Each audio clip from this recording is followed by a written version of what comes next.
Hey guys, kali ini kita bakalan ngomongin tentang decentralized finance atau kita sebut dengan DeFi. Nanti kita akan lihat apa itu DeFi, lalu apa itu kegunaannya, use case-nya, dan lain sebagainya. Penasaran? Stay tune ya!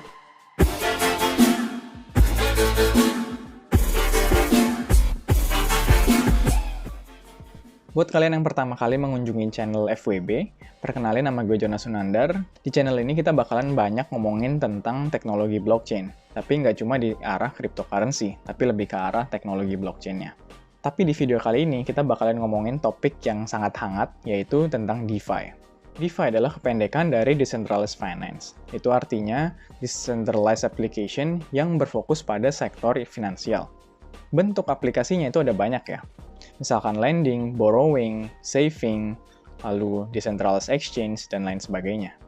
Tapi semua aplikasi tersebut itu bersifat decentralized. Ini artinya tidak ada satu otoritas pun yang berwenang penuh atas aplikasi tersebut. Jadi semua aktivitas ini diatur oleh smart contract. Jadi smart contract lah yang berperan sebagai middleman. Misalkan dalam kasus aplikasi pinjaman uang, yang mengatur seluruh suku bunga, lalu ada orang ingin deposit, user ingin melakukan transaksi, itu semuanya diatur oleh smart contract. Jadi smart contract lah yang menjadi middleman dan mengatur seluruh aktivitas tersebut. Nah, karena platform Ethereum lah yang paling populer, maka kebanyakan aplikasi DeFi itu berada di atas Ethereum Network. Jadi yang menarik, tahun 2017 lalu, itu baru-baru awalnya DeFi itu mulai muncul kan. Jadi karena ada ICO banyak, lalu orang-orang mulai berpikir bahwa ide dari finansial itu sangat penting. Decentralized finance itu sangat penting.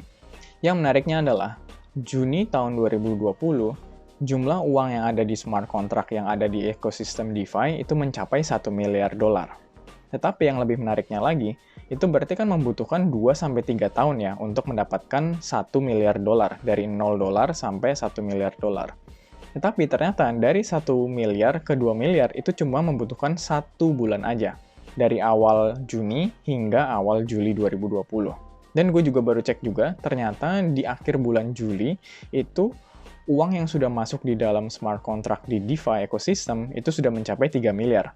Tetapi apakah DeFi ini itu cuma hype aja dan nggak ada gunanya sih? Jadi gunanya apa gitu DeFi? Kenapa banyak orang itu benar-benar pengen banget masuk ke dalam DeFi dan mencoba ekosistem ini?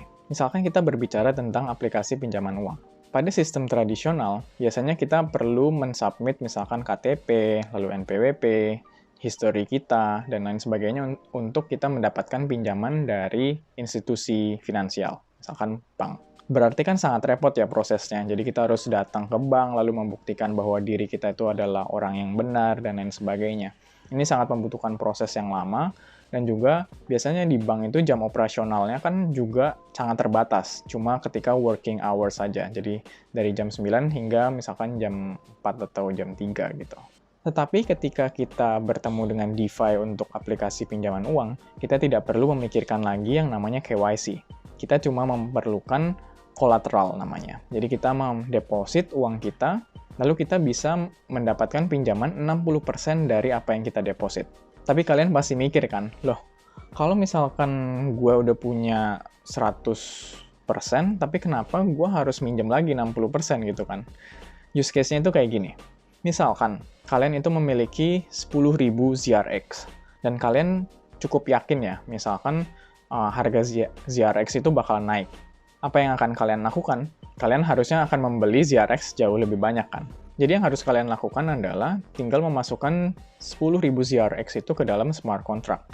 Smart contract DeFi apapun, misalkan Compound ataupun MakerDAO. Dari situ kan kalian bisa mendapatkan pinjaman 60% dari apa yang sudah kalian tampung. Misalkan aja yang dapat kalian pinjam itu 30 ETH.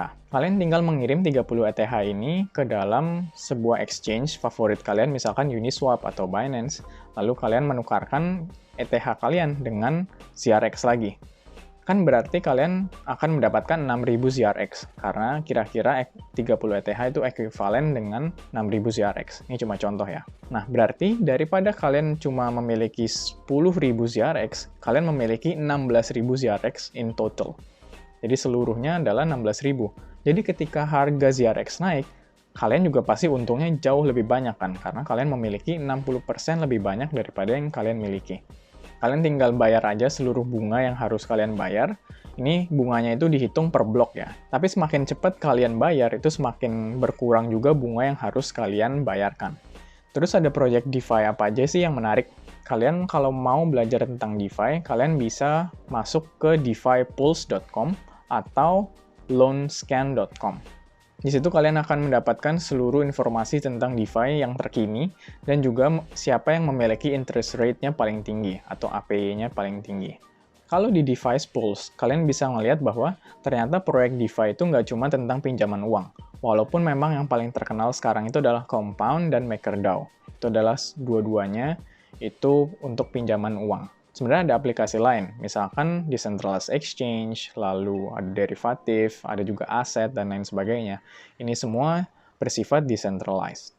Tetapi salah satu DeFi proyek yang menarik adalah Compound Finance. Yang dilakukan adalah mereka mempertemukan orang yang ingin meminjam dengan orang yang ingin memberi pinjaman di dalam sebuah aplikasi yang terdesentralisasi. Kalian bisa cek langsung di website dia, yaitu compound.finance. Kalau kalian ingin gue ngejelasin tentang Compound Finance, bisa langsung komen aja di bawah ya, nanti akan gue cover. Oke, mungkin sekian dulu penjelasan singkat tentang DeFi. Kalau kalian merasa terbantu dari video ini, boleh like video ini. Jika kalian masih ada pertanyaan, boleh komen aja langsung di bawah. Dan jangan lupa untuk subscribe di channel FWB. See you in the next video. Bye!